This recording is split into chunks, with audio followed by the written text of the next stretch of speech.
Welcome everyone to our monthly live stream. It's good to be back with everyone. Happy New Year. We have some great guests that we're going to be excited to introduce here in just a few minutes, but it's great to be back. If you are joining us for the first time, welcome. If you're joining us again, please let us know in the comments where you're joining us from. It's always great to see folks from all over the country and even all over the world, from Michigan, from Florida, New York City, all over the place. So let us know where it is that you guys are joining us from. First, let me welcome back Nick Rich. Nick, tell everybody hello and Happy New Year. Yeah. Hello, everybody. Happy New Year. It's great for everybody. Thanks, everyone, for joining. Awesome. Welcome back. And then probably a familiar face to some of our previous live streams, Jonathan Durda from Mofi. Jonathan, welcome back. Great to have you. Good to see you guys. Yeah, glad to be here. We'll do a couple quick intros. If you don't mind, just let everybody know a little bit about where you're joining us from and what it is that you do at Mofi. Well, I'm joining you from frozen over Wisconsin right now. I'm about an hour south of Milwaukee, and it's cold out right now. So, but yeah, I run Mofi distribution, sales, and marketing. Work with guys like Andrew Jones for Mofi Electronics, and I'm excited to talk about the Sourcepoint speakers with him today. Awesome. Well, welcome. And I think, Nick, you had a fun question. We'll go back to you real quick for our little intro question that we usually kick things off with. Yeah, so my question for everybody is going to be, what was the first hi-fi speaker, first speaker that really sent you on your hi-fi journey? So this is the first one that you remember. And for me, I worked at a record store in college, and my dad always had speakers growing up, but they all just look like traditional speakers. And an Ohm Walsh speaker was one of the first that came in that just really, I was like, oh, this is such a cool looking speaker. Probably doesn't hold up to some of the toys I get to play with now, but at the time I thought it was the coolest thing in the world. So yeah, that's probably the one that kind of set me on my way. Yeah, very cool. John, what about you?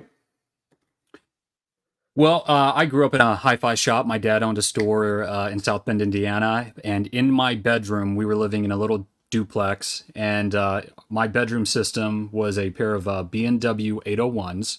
This was pre-Matrix series with Carver Silver 7 tube amplifiers. And I remember very clearly it being, 6, 7 years old when he put on Beach Boys record, I think it was Pet Sounds, just being blown away that something could sound like that in my bedroom. So I've been hooked ever since. Yeah, I can see why for sure.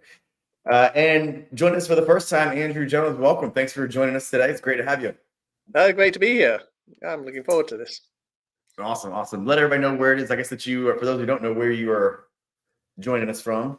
I'm joining you from my lab listening room office in Beverly Hills, California. All right, well, it's a little warmer. 65 degrees right now. There you go. Get out of nice here. And sunny outside. Sorry. Yeah. I'm in Raleigh, North Carolina, and you'd think it'd be a little bit warmer, but it's actually below freezing. It's like right around 30 degrees, which is a little unseasonable for this time of year, but it happens. So great to have you, Andrew. For those who maybe aren't familiar or they're joining us, new to Mofi and maybe haven't heard of Andrew Jones, maybe give us a little bit of a quick background.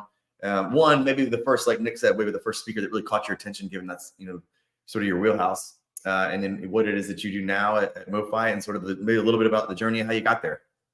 Well, I will say it was nothing that I tried to build when I was a teenager, because I never finished a single project I ever started, which is, don't know why I'm in product development now rather than research. But it was...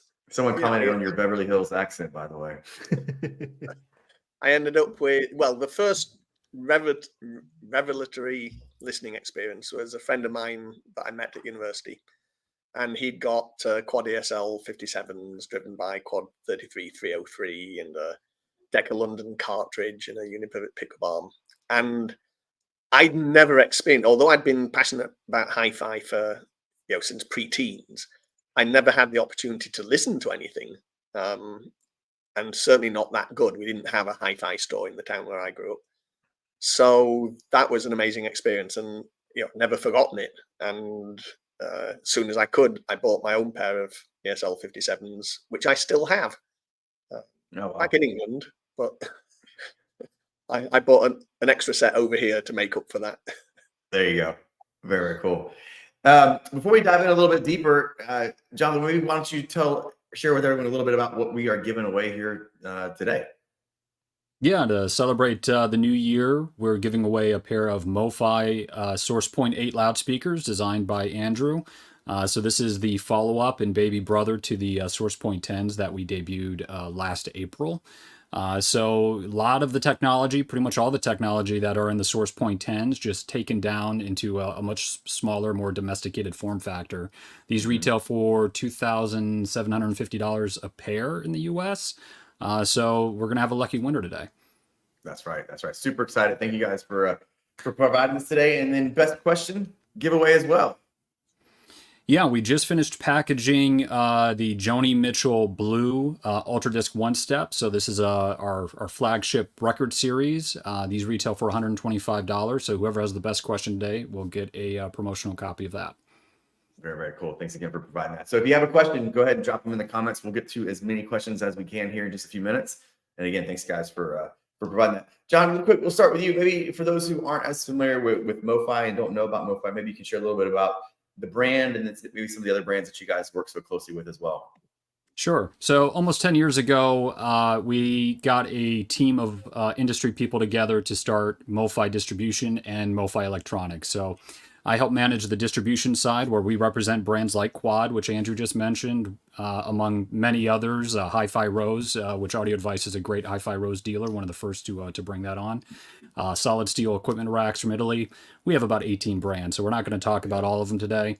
But while we were building the distribution company, we decided we wanted to build turntables under the Mofi banner. So Mofi for decades, since 1977, has been known as a leader in audiophile grade pressings of CDs, super audio CDs, and of course vinyl LPs. And so we opened our own factory in Ann Arbor, Michigan, where we fully developed and manufacture these turntables. But that was really just the start of the idea. The whole concept was we wanted to create a complete Mofi experience from source all the way through to loudspeakers. It's taken us a while to get to where we are now. Of course, trying to start a new manufacturing facility and develop products from the ground up takes longer than anyone could possibly imagine. But Andrew really helped take us that next level with the loudspeaker development. So we have turntables, we have electronics in terms of phono preamps. We introduced the Master Phono at Audio Advice Live last August. And now, of course, the Sourcepoint loudspeakers, and much more to come through the rest of this year. Yeah, very, very cool. And your team was kind enough to, when we were at CES last week, you guys welcomed us to some of your facilities out there and, gave us a little bit of a tour, some things that you guys are working on. So it was great to see, meet the rest of your team and see some things behind the scenes, which was great. So thanks again for having us out there. Yeah, and that's one of the really cool things that I like about what you guys did with the turntable. Because initially, whenever I was in our showroom, whenever you guys brought over the turntable for the first time, and a lot of the guys that were there were like, Mofi is known for their pressings. What do they know about turntables? And you guys are constantly, when you come out with a product, you get really good guys in your team that know exactly what they're doing. And so, yeah, by the time that you left with the demo, everybody in the store was like, "This table's awesome for the money." and so yeah, and same thing with the source points. Yeah, our kind of sales and marketing team, we're not engineers, but we are enthusiasts. We're customers. We buy what we sell. And what we try to do is we start from a blank page and say, hey, what would we want? I mean, this is really kind of a work of passion, and we put out our wish list, and then it takes guys like Peter Madnick, who developed the new Master Phono, which I have just behind me over here is the new flagship phono preamp. Guys like Peter, Andrew, Alan Perkins, who designs our turntables, people that have years of experience under their belt to actually make those products into reality. Yeah, absolutely. Really cool. Well, Andrew, transition into what it is, the main topic here that we're talking about, the new source points. Why don't you maybe share a little bit about what kind of your inspiration, maybe from the past and then now in the present, some of the things that maybe influenced your speaker design journey, and then specifically with the source points. Yeah. It's obvious to everyone it's a concentric driver, and I've had a long history with working with concentric drivers, starting at KEF. Interesting, yesterday, January 17th, was the 30th anniversary of me walking into the office at KEF and saying, okay, I'm quitting. I'm taking a job in Northridge, California. And that was in the morning our time. At lunchtime, everyone comes ringing. Turn on the news. Did you hear the news? There's been an earthquake in Northridge, California. And wow. that's what I Yeah. just literally resigned 2 hours before that hit. But I didn't move out till June, July time. So you know, most of the damage was repaired by then. But it is quite an anniversary. Yeah, for sure. Certainly. Kef was my first real job in hi-fi. I'd always been interested in hi-fi from pre-teens, and so all through school, maths, physics, chemistry, anything that I could use to help me understand about hi-fi, but in particular speakers. I still don't know why I gravitated, although I was building electronics and doing all sorts of things at that age, I gravitated towards an interest in speakers. My twin brother, identical twin brother, he kept with the electronics. So we decided that's what we want to do. Went off to university. He went to one, I went to a different one. I studied physics, joined him after 3 years for postgrad research in, I was doing computer-aided crossover network design. So I did that for about 3 years and then moved sort of sideways to develop speakers that were being used in a research group for doing active noise cancellation. And my brother joined me ultimately in there. He continued for the next 30 odd years designing noise cancelling headsets. Tons of patents on the techniques. But after about 3 years of doing that noise cancellation, it was, I was developing the speakers to help with the process, but it wasn't working on hi-fi speakers. And I happened to bump into Laurie Fincham at one of the hi-fi shows, and he was the technical director of Kef. And Kef for me was the god of speaker companies at that time for doing all the research that they carried out. And I must have casually mentioned that I was looking to move into real hi-fi because a few days later I got a call from Laurie saying, "Oh, Andrew, I realise in all the time we've sort of known each other, you never had a chance to visit the factory. Would you like to come and have a tour?" Oh, cool! So put the phone down and thought, why now? And I realized I must have said that I was interested in moving on. So it was a job interview and I got the job. And so that was the start of really getting to understand what speakers are and how to develop them. So I went into the research department for the first half of my time I was there. And ultimately working under, we hired Dick Small, Dr. Richard H. Small. So if anyone technical out there knows the Teal Small parameters, Small was that person, and he became our head of research, and I was working directly under him. We just had exposure to all the most famous and tutored people in the industry when I worked at Kef. And that lasted 11 years, and then Floyd Toole invited me over here. And I'll say that's 30 years, well, quitting 30 years as of yesterday. I moved out here and joined Infinity. But it was at Kef when we were developing the UniQ driver that I got really interested in concentric drivers. I'd read a paper by Daniel Queen about the next frontier in speaker design is controlling directivity, because separated drivers have very poor directivity control off axis unless you work really hard. And a concentric driver gives you that. And so as we started to develop concentric, I thought, yeah, this is exactly what we need to be doing. And so although I haven't worked exclusively with concentric drivers, there are times when it's maybe not quite the best solution. But most of the time, if I can work with a concentric driver, it's going to be a concentric driver. And when I joined Mofi, as we started to cast around ideas of what the first product should be, it got me excited about concentric drivers even more so than I have been in recent years, because I got the chance to do something different and something that I said I wasn't going to do. So, so that's after Infinity, I joined Pioneer, heading up the development team, and that led into me starting up TAD Home Audio. So technical audio devices existed as a pro audio company since the late 70s, but mostly exclusively for professional applications. Although there were versions of it under the exclusive brand that were in the Japanese market or Asian market that were used in homes, but hugely expensive. And I felt we could develop something for initially the US market that would be high-end audio under the TAD brand. So I got put in charge of that development. So we started TAD home audio in about 2003 was the first product. And that was a fantastic time, getting the chance to work in the highest end with the materials that still haven't really been surpassed.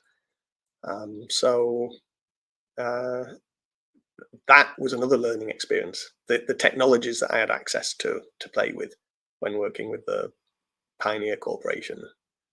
You want to take an electron microscope picture of that cross section of the material? Yeah, just go and do it. Right. I love Mofi, but we don't have an electron microscope. What is it on the journey? What, I guess, ultimately what led you to join the Mofi team? What was it that interested you about that? John Durder. I mean, seriously, part of it was everyone who works for Mofi. I knew Mofi. After Pioneer and TAD, I helped set up the ELAC Americas operation, and we were doing affordable speakers, the debut speakers that we launched with. I'd gone from the extremes of doing very high end down to very entry, although it's not the first entry speaker I did. And it was Music Direct that was the first group to sign on to sell the debut speakers. Josh Bizarre, he kind of came in and listened, blown away by it. He says, we have to have these. And so they signed on. And so built that relationship through the years. And it was always just such nice people to hang around with and have muchul insults, which carry on to this day. Yeah, I can imagine. So Andrew, whenever you were working with Mofi originally, how much of this was Mofi's vision of, hey, this is what the speaker should be, versus giving you complete free reign and say, hey, this is what I want to create? This is always interesting. So especially when I joined Pioneer with the first speaker, I was given a blank sheet of paper, do something. And it's kind of exciting and a dreadful moment at the same time, because, well, with all the ideas I've got floating around, do what? And same thing happened with ELAC and whatever. So with Mofi, there was just a very limited kind of direction. You mentioned about the JBL 100 that got reissued obviously recently, and this fashion for going back to mid-century and the speakers we all grew up with. Rock and roll. Yeah, that was one of the things that was suggested. I think there's a niche market for this. We're just starting. We want to think of niche things to do rather than just do another range of speakers and then follow that with the Mark II versions and the reference versions and keep going on like that. It's kind of study what the market is, study where there's opportunity, and come up with neat solutions. I get excited about designing speakers, as it doesn't matter what the target is, it's how you achieve that target and what technologies and ideas you can come up with to do that, whether it's $100 speaker or $100,000 speaker. So, okay, that sounds fun. The big rock and roll speakers, big bass drivers of the past, and they'd said, we like big, powerful bass, and so that set me off thinking, okay, and obviously with the box design, big and fat and square kind of from those days, because I'd been, the world's been pigeonholed into doing narrower and narrower and smaller speakers, and there's limitations with doing that, one of which is sensitivity. You can't get everything that you want from a small box. So going to a big box, wow, that's interesting. And big box means a big driver, so I can do at least a 10-inch driver, and I haven't done that since I launched TAD. Big 10-inch bass drivers, and they were way more expensive than what I was doing for Mofi. But okay, that's interesting. So that got me started, and then I'm thinking, so what do I do with that big 10-inch base driver? Since I always like concentric drivers, and I've always said I like to do, I want to do a 3-way system based around a concentric driver, because I don't want the cone moving too much. The more it moves, at some point you start hearing some intermodulation products from it moving. Well, that would, if it's now a 3-way design with a 10-inch base driver in a big box, maybe that's taking it outside of the price point that we were initially thinking of doing. I say initially because I'm sure I exceeded the initial targets, because I wanted to incorporate too many cool ideas into it. But okay, 3-way. Well, that complicates things. But if it's a big base driver, it doesn't have to move very far in order to produce good bass, compared to the 5-inch drivers and 6-inch drivers I was using previously in the ELAC designs. So that was it. I suddenly thought, could I do a 10-inch concentric driver? And the basic premise of a driver like that is not new, because of course there's Tannoy as doing the dual concentric. But they use a different technology for the tweeters. They use compression drivers, and compression drivers we think of generally in terms for pro sound or live sound, because you need extreme efficiency and sound pressure output. I didn't want to go that route for 2 reasons. It would be seen to be too close to copying what Tannoy were doing, and the second reason was I don't know how to design compression drivers. I could read up about it, but I've never done one. So the last thing I really wanted to do is join Mofi with this expectation. Okay, come on, get us a speaker out. Thinking my past history as a kid of never finishing anything, that's not how I want to start at Mofi. So I chose to do a regular direct radiator tweeter. And once I got that in my mind, okay, this sheet of paper is now filled. I know what I want to do. I've not done it before, but it should be doable based on every of the concentric driver I've done. But I got to prove it. I got to do experiments. So that led initially to the research phase of the project. I didn't leap into development, because that would have meant development means you know what you're doing. I got this expression kind of working on concepts so I could realize this 10-inch driver. And so it's a very exciting time. But credit to Mofi, they gave me the time to develop the techniques. They spent the money, because none of the parts that I would need for the driver I was imagining were available off the shelf. So everything had to be tooled, except for the basket, the frame of the woofer. So that means you got to spend money to tool things, to make prototypes, to know if it's even going to work. And if that didn't work, you got to retool and go around the loop again.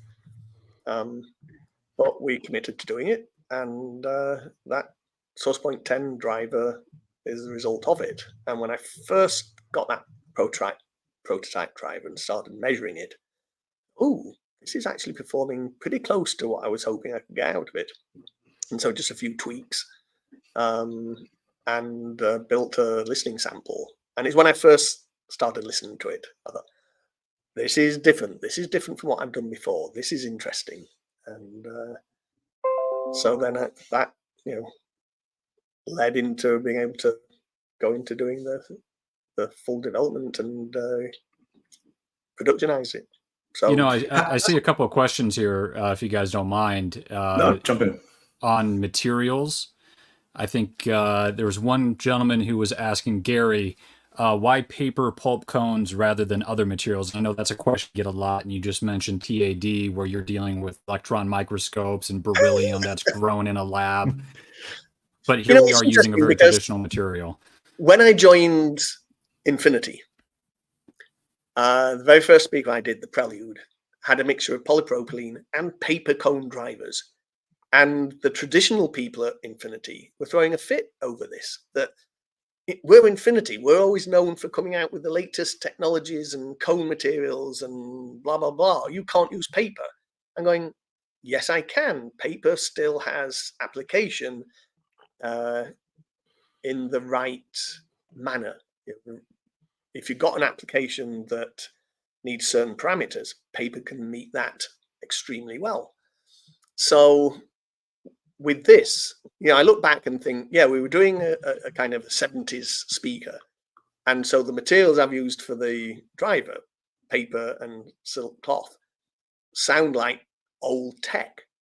But it's how you use them, how you optimize them. And when you look at that was my first job. Okay, I'm going to do a 10-inch base mid-range. I need it to be smooth all the way up to beyond 3K to allow me to cross over nicely at around 1.5. What materials can do that? All the newer, more rigid materials, most of the examples of those have been used at that size, 10-inch. I mean, it's for a subwoofer where you want very stiff over a very limited frequency range. A lot of them break up so violently in the upper mid-range where you'd be crossing over to the tweeter. They just don't work. And one of the first things I did was, okay, let's look at some examples of what other people have done with 10-inch drivers. And I'd look through driver catalogs, I'd go online, look at SEAS and all these other people. But there's not many examples in the hi-fi field of 10-inch base mid-range drivers. But there's lots of examples in the pro audio field.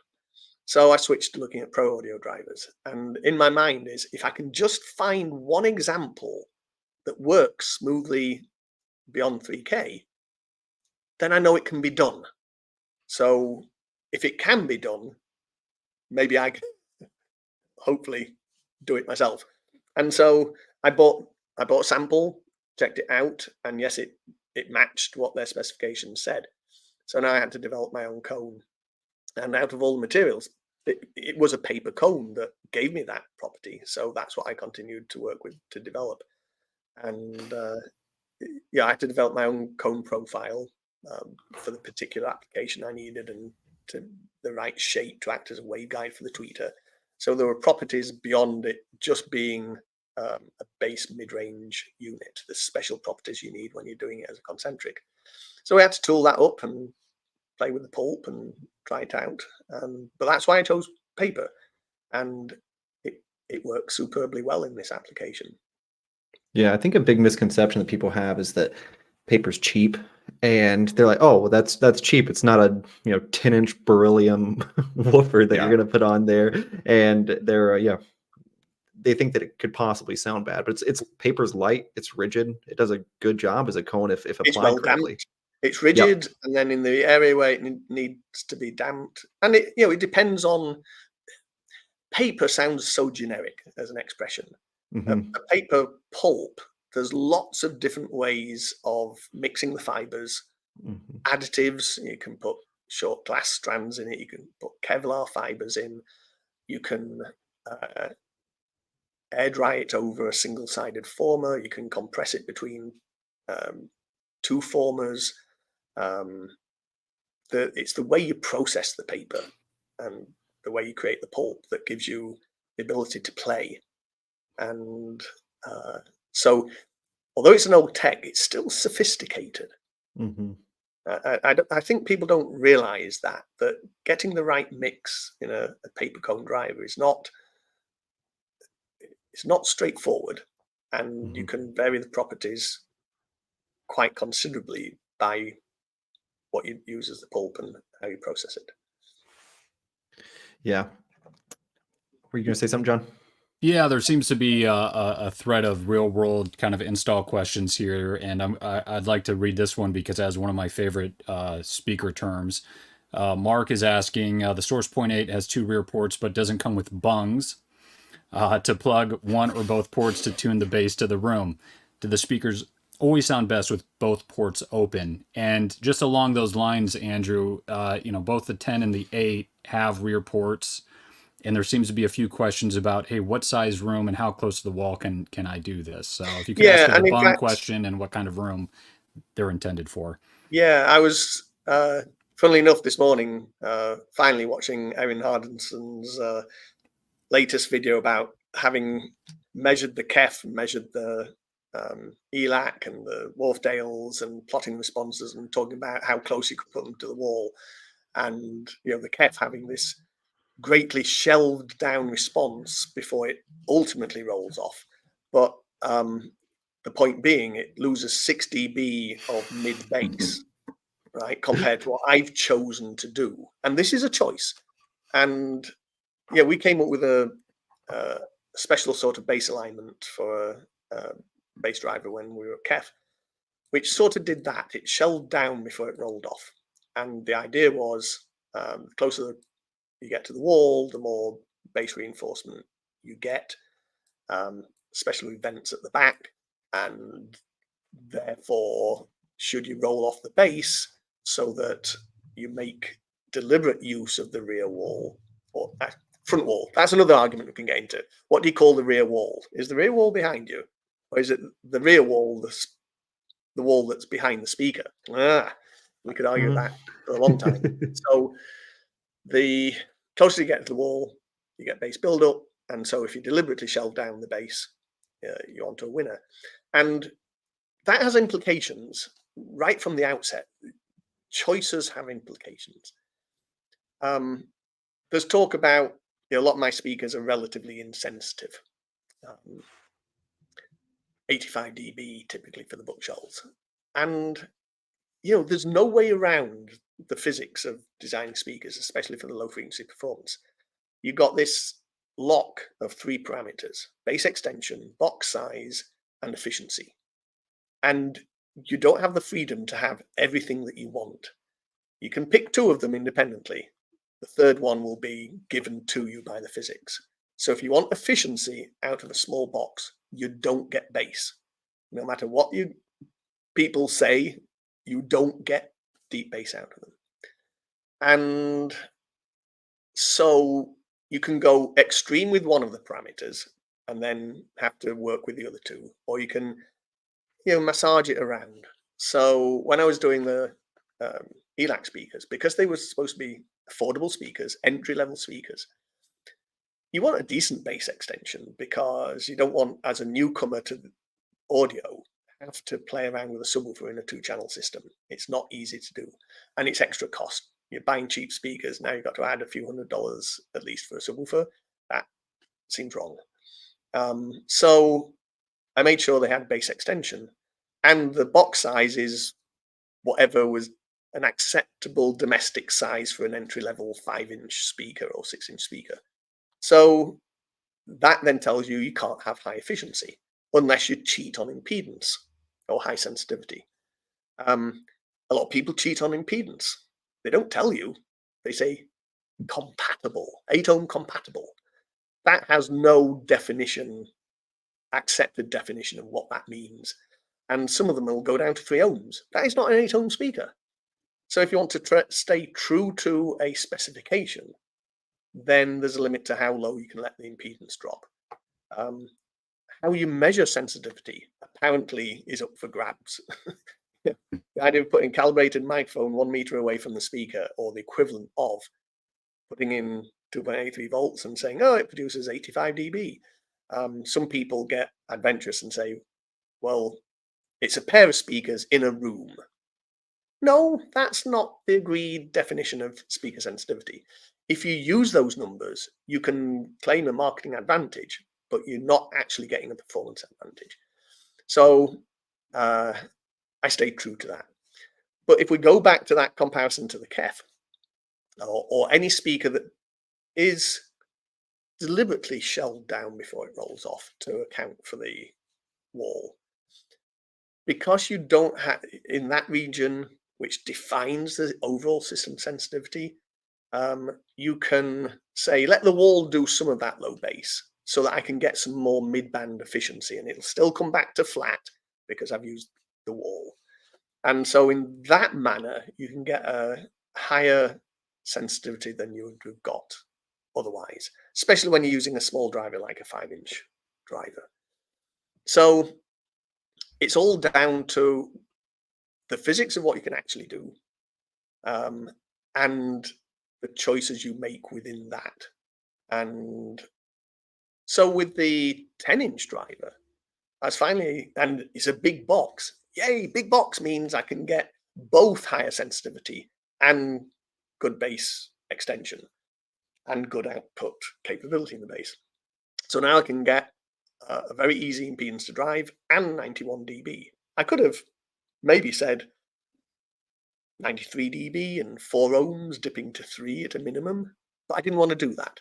I wanted, there's a compatibility issue with amplifiers if you let the impedance drop too low.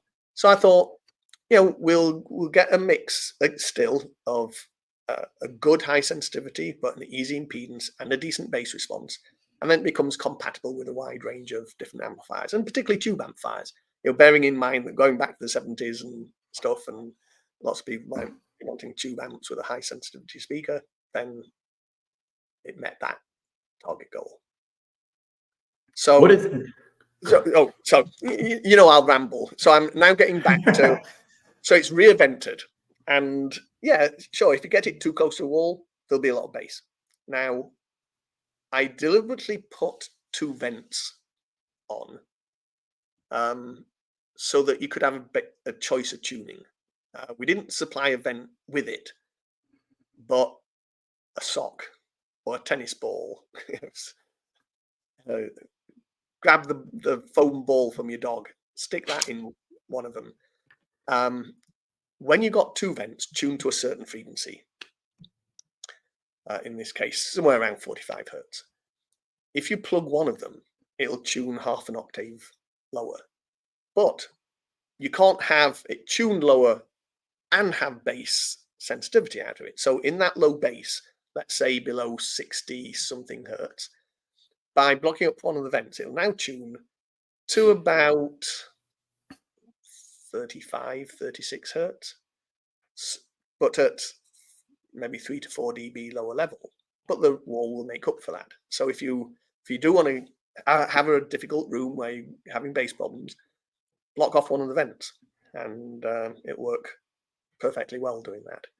So yes, that's why I thought of, one of the reasons I thought of doing 2 vents. The other is by having them symmetrical in the box, it kind of fights against some of the internal standing waves that sometimes come out the vent. So you wouldn't want to block off both vents. That's probably taking it too far.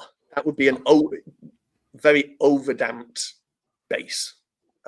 So, I guess in a very small room and up against the wall, you can try that. It will work. It'll just start rolling off the bass a lot earlier when you do that. Yeah, maybe like a situation where you want to integrate a subwoofer, a little bit more accurately or something along those lines. Oh, absolutely. If you're going to use a subwoofer, block them up. Well, it depends. So this is the problem between talking stereo and home theater, because home theater is designed to have subwoofers. It's integrated in the whole system concept, and there's the output from the processor to be able to drive subwoofers. There's the high pass filtering in the processor to cut the low bass from going to the main speaker. And so you're good to go integrating a subwoofer. It's still not easy. My job as a speaker designer is to integrate all the drivers together to get this seamless performance. And yet with subwoofers, we go, you have a go. You see, you see how difficult it is.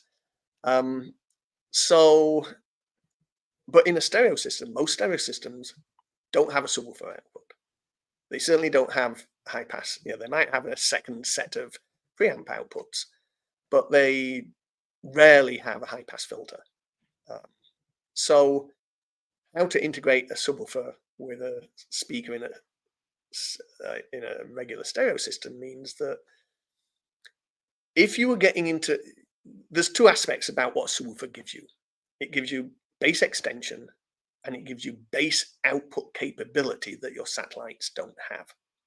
Well, if you just take a subwoofer in a regular stereo system and you don't high pass your main speakers, they will overload just as much as they always did before you added the subwoofer. So all you've gained with the subwoofer is bass extension on music that you're not playing too loud. But as soon as you play it loud, speakers bottom out. And you got less adjustability of how to perfectly match that subwoofer to the main speaker, because you can't even control and you don't know where the cutoff point really is for the speaker. Back to specifications again. You should see how people kind of cheat on bass extension quotes for the speakers. So Rel do a good job with that kind of thing. They've set themselves up to understanding what is the best way to teach people how to integrate a subwoofer in a regular stereo system. But most subwoofers that are designed for home theater, it's not that they won't work, it's just more difficult because they're not teaching people how to do it in a stereo system. No, exactly. Well, speaking while we're on bass and driver size, there was a question here from Bantam or Bantam, maybe. I'm bad with names. Are there driver side limitations with concentric drivers? So I know one of the first things I always hear whenever the first time somebody sees a Sourcepoint 10, they're like, wow, I didn't expect it to be this big, because it's kind of hard to gauge how big that speaker is. John, maybe you guys can work on like setting something up for scale next to it, like a banana or a deck of cards or something. But, but everybody always says that. But is it possible to go bigger? Are there advantages to going larger between your Sourcepoint 10 and 8? Just kind of elaborate on that a little bit. It has been very amusing standing at the front of the room, as I always do, watching people walk in and go, oh, that's bigger than I thought it was. And in my mind, I want to go, how big do you think a 10-inch bass driver is? As soon as you know the specification is a 10-inch bass driver, you should expect a big box. And if you look at the speaker, the box isn't that much wider than the driver. I tried to fit as big a diameter driver into that box width as I could. But yes, it's a big box. And yes, there are bigger concentric drivers. Back to the mention of tannoy. They go all the way up to 15-inch. And that's difficult to do with the way I've chosen to do concentric drivers. If you look at again, a lot of paper cones in those tannoys, but if you look on the back of them, there's all these strengthening ribs that are glued on by hand to kind of strengthen that cone to work up high enough. But also by using compression drivers have typically in the past worked down to lower frequencies than you would think to cross over a regular 1-inch or 1.25-inch dome tweeter. Compression drivers have maybe a 2-inch voice coil or a 3-inch voice coil, depending on what frequency range they're operating over, so they can handle the power going down low, but a tweeter can't. So the bigger you go in bass driver in a two-way system, those cone breakup modes are going to come down in frequency, demanding you cross over lower, which demands you have a tweeter that can run comfortably and low distortion down to a much lower frequency.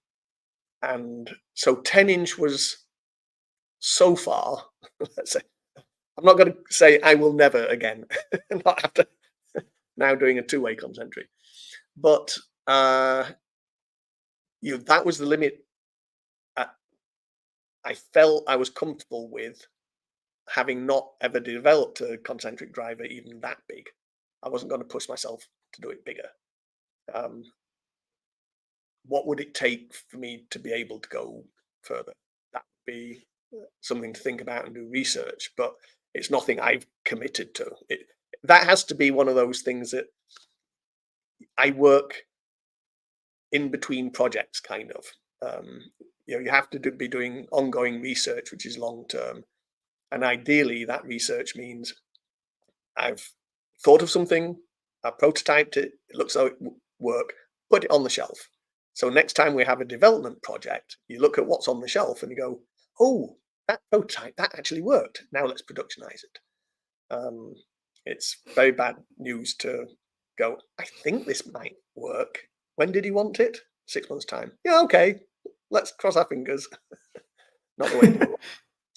What is like sort of the time to go from concept, prototype, testing all the way to something, coming to market? Can you kind of walk us through, from your experience, that Well, timeline? Andrew, maybe you want to say what a typical product development cycle Yeah, looks yeah, like that's probably at better- other better companies context. versus the Mofi Electronics product cycle. It's a little different. Well, that's how long is a piece of string, right? Because ELAC, we got the keys to the office on February the 17th, I think it was. And the June Stereophile show in LA, I think, was where we released it. Not Stereophile show, the Los Angeles show. We showed a prototype, June or July. And we were manufacturing in September and shipping by November. And that's having keys to an empty space. So setting up everything and designing the product all at the same time. Now we had a factory that was very amenable to catering to our every whim and making sure it happened. But that was a very aggressive schedule. TAD, from the first concepts of thinking about concentric beryllium driver and is it possible, to showing the, let's say, pre-production speaker, that was 3 years. But that's developing beryllium concentric drivers that had never ever been done before. Still haven't. It's the only one. So with Mofi, again, I didn't even have keys to the office to begin with. That came a couple of months after that. So I was working from home and thinking, working on concepts. And then I'm setting up the office and the listening room and the lab, as well as finding vendors, who's going to be capable of and willing to work with me to go through this stage of prototyping and checking things work.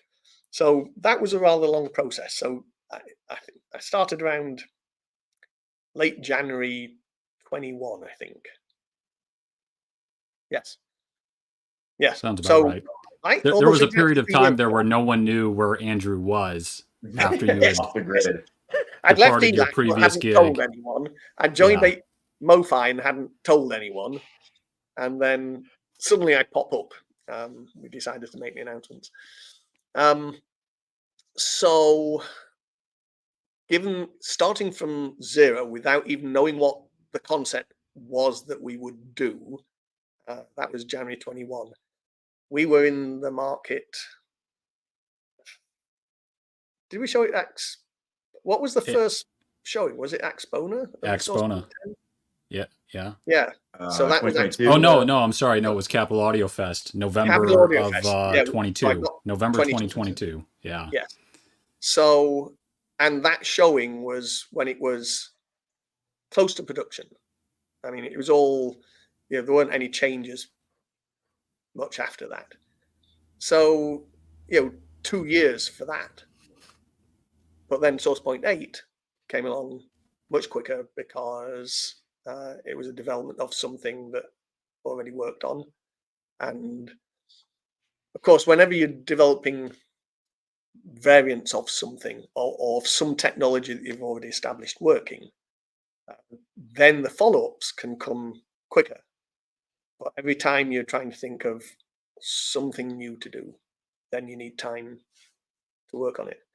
And, that's why I've enjoyed Mofi. We've spent the time to kind of do it properly, to give me time to think it through and make sure it's going to work and not rush it too much. So I've been having a fantastic time because it's given me time to think, and I got all these other ideas in my head that buzzing around that I want to try out as well. I mean, typically can you tell a little more about that? Like, let's tease it a little bit. Sorry, John. Yeah, well, just in a moment, I want to address one question. I mean, a lot of these brands will have to come out with different variants when they introduce a line of speakers. They have to have 2 or 3 center channels, 2 or 3 tower loudspeakers. I mean, it's a very traditional playbook, and I think with Andrew, we just wanted to do something that was very different from the rest of the market. So the Sourcepoint 10 was kind of just saying, hey, here's that statement product that we're going to base all of our technology and future development on. in obviously sticking with concentric design, but doing a two-way concentric was very different than what we've seen from Andrew in the past. Yeah. But one question people have had is, can you lay them horizontally?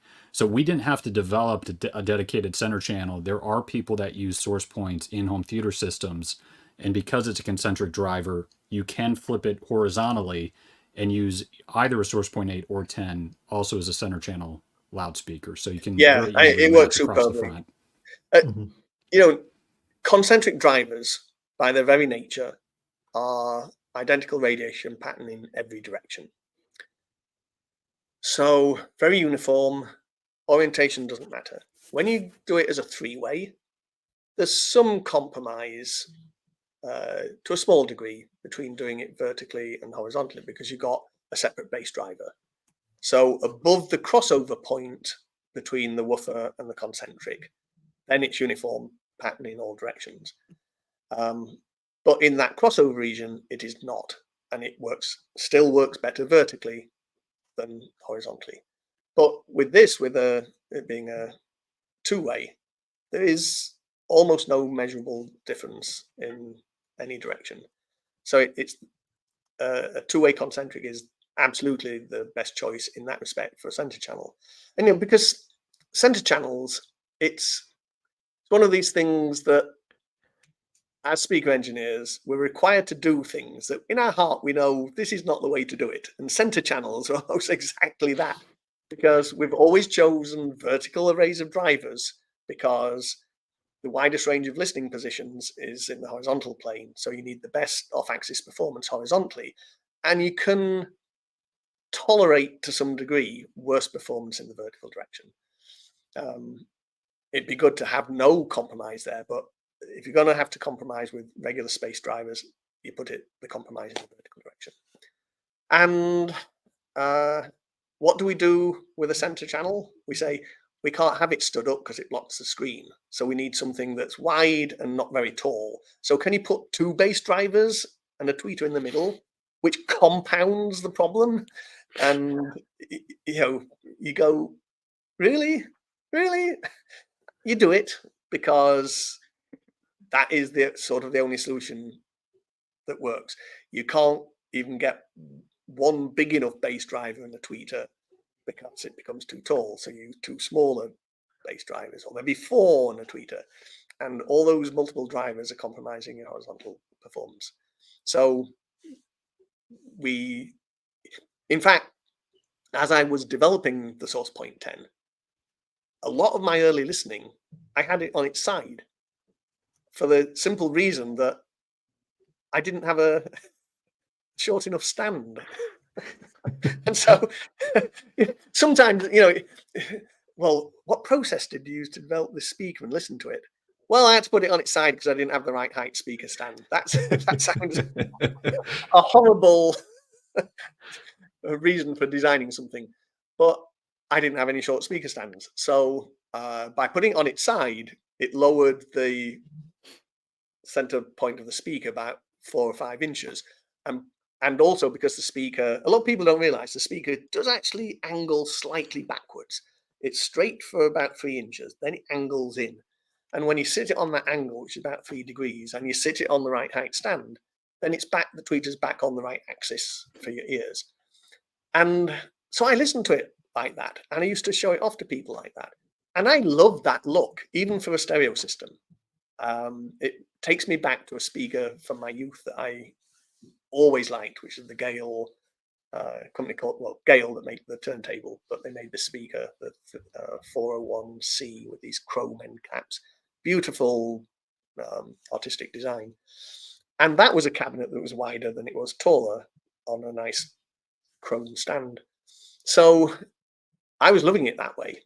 And it made it obvious that, we don't have to make a center channel. It is a central channel if you just put it on its side.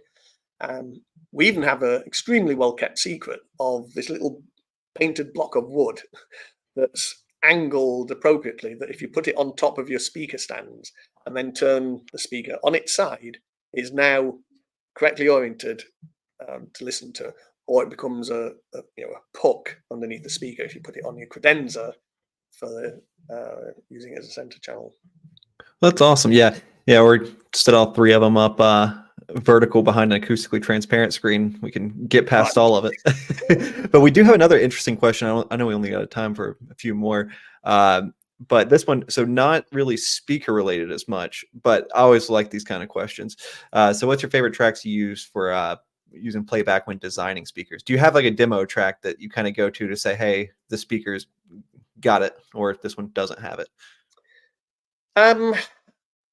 I have a variety, and it does change through the years. Not so much because I get tired of it, because pretty much every piece of material I use for demo, musically, emotionally, I really like the tracks. It's very rare. Yeah, sometimes you hear a track that is a hi-fi demo track, and I go, yeah, but it's obvious you picked that just for its hi-fi demo qualities. It doesn't engage me. And yeah, because I like to be the guy out there running the demo all day long, I'm hearing this music over and over again. And certainly in the days of TAD, when we had it at the Venetian suites, we had this big suite, and I would stay in that bedroom as where I was sleeping overnight. I would come back from dinner, and I've got this $500,000 stereo system basically in my living room. And I would often just come back and play those same tracks because I certainly didn't have that good of a system at home. Even though I had the speakers, I didn't have electronics that could match what we were doing with the TADs. So I would listen to those tracks as my way of enjoying having those speakers to myself in a superb system. So, it's always, obviously, there's a mixture of, yes, you'll need some male vocals and female vocals, some jazz, some high energy. And it's been fun recently, especially with Mofi with the guys who are at Mofi, listening to some of the music they play, stuff that I've either never heard of, which is easy because there's lots of music I've never heard of. My music taste probably match my food taste, and John will know a lot about that. But I get exposed to lots of different kind of music, and you start to learn that even if it's a general genre that you wouldn't typically listen to, you can pick some tracks out of some of those albums that you go, oh, I actually like that. And so I'll incorporate that in because I've got to be sensitive that I can't just play my music in that sense at a show. I've got to have a reasonable variety if people come in and ask for it. Before I joined Mofi, I had no idea who Tool were. And they're still relatively old in the scheme of things.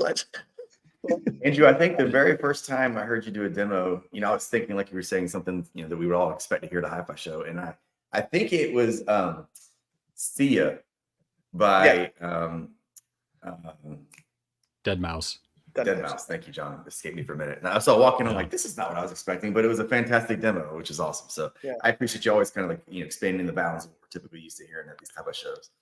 And what you got, John? 9 Inch Nails, for God's sake. And 9 Inch Nails and Tool. Andrew, you're getting your horizons broadened here. You're going to be a math rock fan in no time. John, do you have what are your rapid fire, quick top go-to demo tracks when you're doing hi-fi? Well, I was just gonna say, that the song I identify Andrew with the most for as long as I've known him is La Habanera by Yellow. It's like every time I hear Yellow, I think of Andrew Jones. You have some people asking for specific tracks. Sia by Dead Mouse certainly is an Andrew favorite. What I remember, the first cut you played when we came to your studio, I think was North Dakota by Lyle Lovett from Joshua Judge's Ruth. That's a killer album, very well mastered, really kind of let us hear how natural the mid-range was on the Sourcepoint speakers. The other band we introduced you to was Infected Mushroom. You remember that? Yeah. So our goal when we came to Beverly Hills to hear the pre-production samples was to see if we could break them. And so Tool and infected mushrooms were the weapons of choice for that, but we couldn't Nice. break them. I know one of the sales women from a local dealer, Kat, she came in and she wanted to hear that Tool track.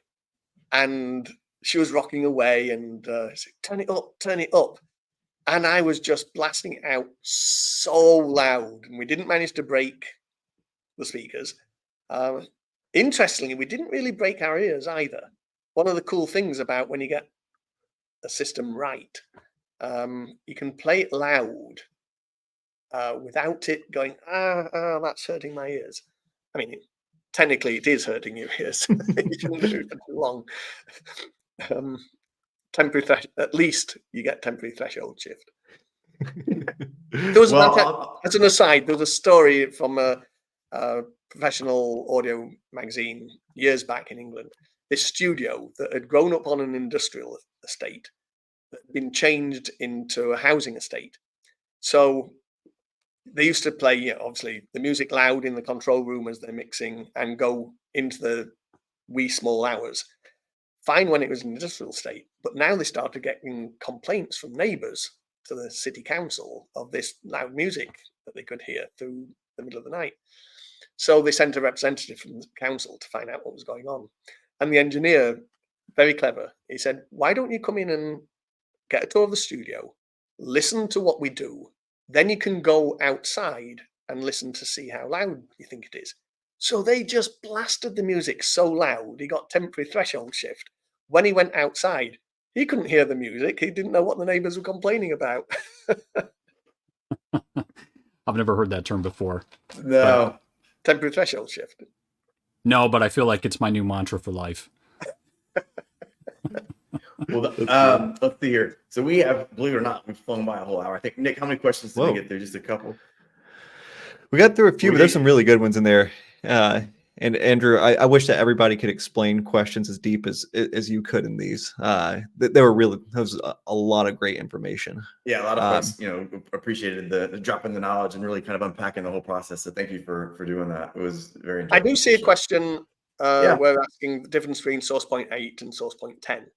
And that is actually a very interesting question, because whenever it gets back to something we're not quite doing, which was certainly what I was doing at ELAC, developing a range of speakers. Whenever you develop a range of speakers, you have to make sure that all the ones in the range follow a sonic signature, and that's not easy to do. So you have to work your best to achieve that. And it's not always easy. Can you make a 4-inch driver that sounds the same as the 5, as the 6, as the 8 in different size cabinets?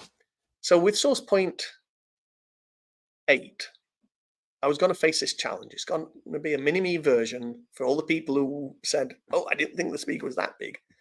This meets the need, but it has to remain true to what Sourcepoint 10 was. So what I found when I first started modeling it was that most of the parameters that the driver needed to have, the motor strength and the coil and the cone profile, could all stay the same. The larger area combined, or the smaller area combined with smaller mass, meant the motor strength needs to be the same. So all I've got to do is technically, what if I just trim the cone down from 10 inches to the size needed for an 8-inch driver? Just cut the edge off and produce a new surround. That would guarantee to have a very similar sonic signature. And since it was a 8:10 ratio, well, use that for the cabinet. I said for the mechanical 3D, just take any dimension you can find, multiply it by 0.8, put the thing together, see what we get. And so it truly is a mini-me. And so obviously I have to redo the crossover because there's some parts of the performance, like sensitivity, that won't be as high because it's a smaller box. But that was the basic approach. So it guarantees that they're as similar as I can make them. Yeah, very cool. All right, Nick. time is upon us. Thank you guys. First of all, obviously, thank you, John and Andrew. Like I said, time is absolutely flown by. We'll have to come back and do a whole nother one here when you guys have some additional products in this whole lineup to unpack this a little bit further. But Nick, best question, and then we'll get a little drum roll for our winner for the big giveaway today. Yeah, so for this one's for the best question for the One Step Joni Mitchell album. Awesome album and awesome pressing, by the way. But I think our question of the day was from Mark Block regarding the placement of the speakers and the port bungs.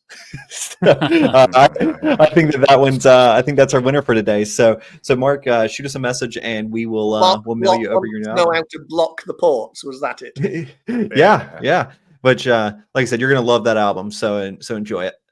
Awesome. And Nick asked me could he be the winner, and I was like, no. I know. Every time I want to be the winner. But our big giveaway of the Sourcepoint 8s, we'll get a little drum roll, please, is from Kalamazoo, Michigan. Where it says my old hometown is. I'm going to totally not pronounce this name right, so I apologize. But is it Bosker Posey? Beosker? You are the winner of a brand new pair of Sourcepoint 8s. So congratulations. We will connect with you and get those out to you very, very shortly. Andrew, thank you so much for joining us. We really appreciate your time and really, dropping a lot of knowledge. I think you could see from a lot of the comments, people really enjoyed just learning more about yourself, your background, the whole process. And John, thank you for joining us again. It's always a pleasure to have you, and I'm sure we'll see you again real soon. So thank you, gentlemen, for your time. Thanks, and guys. for being part of our live stream today. All right, cheers. Thanks for All right, joining. thanks everyone. We will see you again here real soon. Have a good evening. Bye. Thanks, guys.